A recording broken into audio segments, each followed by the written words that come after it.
नमस्कार, आप देख रहे हैं आज तक डिजिटल और मैं हूं आपके साथ अनूप आकाश वर्मा और मेरे साथ हैं क्राइम तक के डिप्टी एडिटर चिराग गोटी। चिराग, बहुत बहुत स्वागत है आपका। और आज आपके सामने एक ऐसी खबर को लेकर आए हैं जिसे आपको बहुत तसल्ली से उसको सुनना चाहिए, समझना चाहिए और उसको लेकर एक जन जागरूकता भी अपने आसपास जितनी आप फैला सकें उतनी समझ लीजिए कम है। और कहानी कुछ इस तरीके की है चिराग कि उत्तर प्रदेश का अमेठी और एक छोटा सा परिवार, तकरीबन 22 साल पहले की ये बात है। उस लड़के की माँ का निधन हो गया था, पिता ने दूसरी शादी कर ली और जो सौतेली माँ थी चिराग, उन्होंने आम जैसे बच्चों को डांटा जाता है उसी तरीके से डांटा और वो बच्चा घर छोड़कर चला गया। आस पड़ोस में खोजा, नहीं मिला, रिश्तेदारों में पता किया, शहर तलाशा, गांव तलाशा, कहीं उस बच्चे का कोई अता पता नहीं मिला। माँ बाप भी थक हार कर नाते रिश्तेदारों से पूछ पूछ के महीनों, दिन, साल बीतते चले गए। 22 साल बाद एक जोगी आता है सितार बजाता हुआ और अपनी मंडली के साथ में और कहता है कि बाबूजी, मैं ही आपका पिंकू हूं। और पूरा घर रोने लगता है। बुआ, वीडियो भी हमने आज तक पे भी चलाया, सब लोग रो रहे हैं। और जाहिर है अगर कोई 22 साल बाद आपका खोया हुआ लौट आए, उसकी कल्पना वही कर सकता है जिसने कुछ खो कर पाया हो। पूरा परिवार भाव विभोर है, एकदम ऐसा दृश्य, और वो कुछ संगीत गा बजा रहा है, सारी चीज़ें। बाबूजी पूछते हैं कि कैसे, कहाँ थे? तो मैं सन्यासियों की मंडली में चला गया था और वहीं पर रहने लगा। तो कि कुछ कैसे फ़ोन, उसको फ़ोन दे दिया, फ़ोन नहीं था। पिताजी फ़ोन खरीद के लाए कि लो बेटा फ़ोन, तुमसे हम संपर्क करें कैसे, और जाओ नहीं, कि नहीं मुझको जाना पड़ेगा, नहीं जाऊंगा तो वो लोग फिर आएंगे। तो कि फिर कैसे होगा? पिताजी ने पूछा कि उनको 10 लाख के करीब रुपया देना होगा। तब वो हमको जो है उस अपनी जो योग साधना कहिए या जो भी उनका जो गेरुआ धारण किया है वो तभी उतरेगा, तभी मैं उसको छोड़ सकता हूँ। सन्यास का जीवन तभी त्याग सकता हूँ जब मैं मठ में, कोई झारखंड का मठ था, वहां पर पैसे दान करूंगा। कहानी इस तरीके से आगे बढ़ती है धीरे धीरे।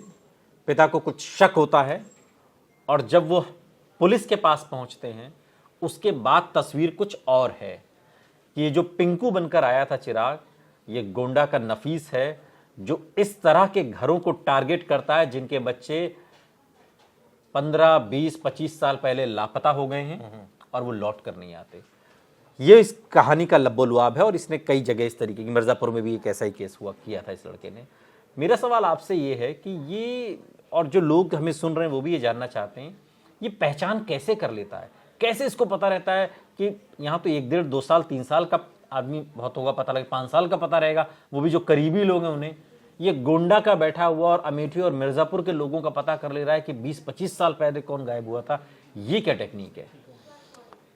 ये टेक्निक कुछ इस तरह की है कि ऐसा लग रहा है कि जैसे कुछ पुलिस में इसके कुछ संपर्क सूत्र होंगे जो बताते होंगे भाई मिसिंग कंप्लेंट कोई चल रही है, पुरानी कौन सी चल रही है, बहुत पुरानी मिसिंग कंप्लेंट जिसमें आज तक कुछ नहीं हुआ, कोई कार्रवाई नहीं हुई। तो नेचुरली पुलिस बताएगी क्योंकि पुलिस के पास तो ऑफिशियल रिकॉर्ड है, या फिर कोई यार दोस्त है जो किसी गाँव में बैठा है, जो जिसको पता लगा बाई डिफ़ॉल्ट, या उसने रिसर्च की, उसको पता लगा आसपास के लोगों से कि भाई ऐसे ऐसे मामला है, तो ये इसको ब्रीफ करते थे। तो पिंकू जो था, ये नफीस से तुरंत पिंकू बन गया और चला गया जोगी का वेश, इसने वेश जो है वो धारण कर लिया। उसके बाद ये पहुंचा और वहाँ सब नाटकबाजी करने लगा। सवाल ये कि घर वालों ने भी एकदम आइडेंटिफाई कर लिया कि भाई, अब घर वालों को भी ऐसा लगा शुरुआत में, हो सकता है यार एकदम फैक्ट्स तो सारे बता रहा है। तो बाद में पता लगा जब पूरी जांच हुई कि तो भाई नफीस है। और हाँ, उसको फैक्ट भी पता रहते थे, मतलब वो परिवार के बारे में, जिस परिवार में वो नफीस पिंकू बनकर आया, वो सारी जानकारी है कि वो फला मेरी बुआ हैं, फला, मतलब ये रिसर्च है ना। ये तो मतलब प्रॉपर उसने उस केस पर रिसर्च की, उसके बाद वो भेष बनाकर वहां पर गया। और ऐसा वो कई जगह कर चुका है। ये बात भी सामने है, कई जगह कर चुका है और हैबिचुअल ऑफेंडर है, जो जिसका काम ही यही है। यानी कभी वो पिंकू बन जाता है, कभी मिंकू बन जाता है। और अभी पुलिस अभी तक जो जानकारी है पुलिस पकड़ नहीं पाई है। कभी टिंकू बन जाता होगा, यानी कि वो और नफीस वैसे तो है ही वो नफीस।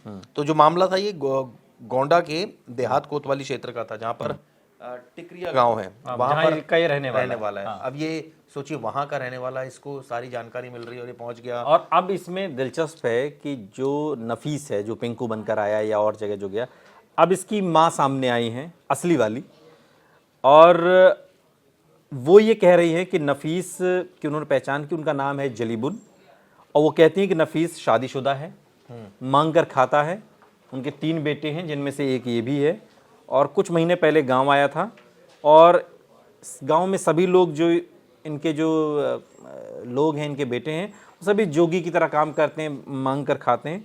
और जलीबुन ने सवाल उठाया कि नफीस का चेहरा किसी के बच्चे से मिल गया होगा, इस पर परिवार ने कहा होगा कि हमारा बेटा है, मगर ऐसे कोई थोड़ी ही अपना बेटा बना लेगा, लोग ये भी तो नहीं देखते कि हमारा बेटा है या किसी और का है।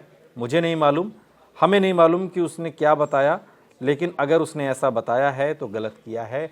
ये नफीस की माँ ने नफीस के पिंकू बनने पर और उस फैमिली में जाने पर ये उन्होंने अपनी तरफ से एक माँ की तो प्रतिक्रिया के तौर पर है। लेकिन ये खेल होता कैसे है? अब ऐसे तो बहुत सारे लोग मिसिंग होते हैं, अगर हम मिसिंग के डेटा निकालेंगे, जो एनसीआरबी के डेटा हैं और जो तमाम, तो हर साल हजारों लोग मिसिंग हो रहे हैं हर जगह से। और अगर ये तो अलग तरीके का घोरक धंधा है ना, आमतौर पर इस तरीके की कहानियां नहीं मिलती थी कि कोई मिसिंग हुआ था सालों पहले, दशकों पहले, वहां पर कहने मैं ही हूं वो, और वो उसकी संपत्ति, अगर थोड़ी सी देर और होती है, भरोसा जीतने में कामयाब होता, तो यहां भी सब कुछ अमेठी में भी बिक जाना था इसके लिए। बिल्कुल आपने सही कहा, और इसी वजह से जो है ये अब चांस की बात है कि राज खोल गया। लेकिन एक तो ये डाटा निकालना कि भाई कौन मिसिंग है, दूसरा वहां तक पहुंचना, उनको कन्विंस करना, क्योंकि कन्विंस भी तो करोगे आप पहुंच के। अब ऐसे थोड़ी कोई मान लेगा कि मान लीजिए किसी का 10 साल पहले बेटा खोया है, वो मान लेगा अच्छा जी आप ही हो, कुछ तो बताओ 10 साल पहले का, अपने भाई पिता का नाम बताओ, माता का नाम बताओ, दोस्तों का नाम बताओ, क्या तुम्हारी आदतें थी वो बताओ, कुछ तो ऐसी चीजें होंगी ना जो कहीं ना कहीं कनेक्ट कर रही होंगी। तो बहुत ही अच्छी R&D जो है ये ऑब्वियसली करता होगा, जो अभी तक पता चला है। हालांकि पकड़ा जाएगा तो और बहुत सारी बातें पता चलेगी, लेकिन ये सारी चीज़ें जब आप R&D करके पहुंचते हो तो कोई किसी को भी वो जो है वो हो जाएगा। मान लीजिए कल को मेरे पास कोई आ जाए और मुझसे मेरे घर के तमाम चीज़ों के बारे में वो बताना शुरू कर दे, तो मैं एक बार को तो शौक हो जाऊंगा ना, इसको कैसे पता सारी चीज़ें।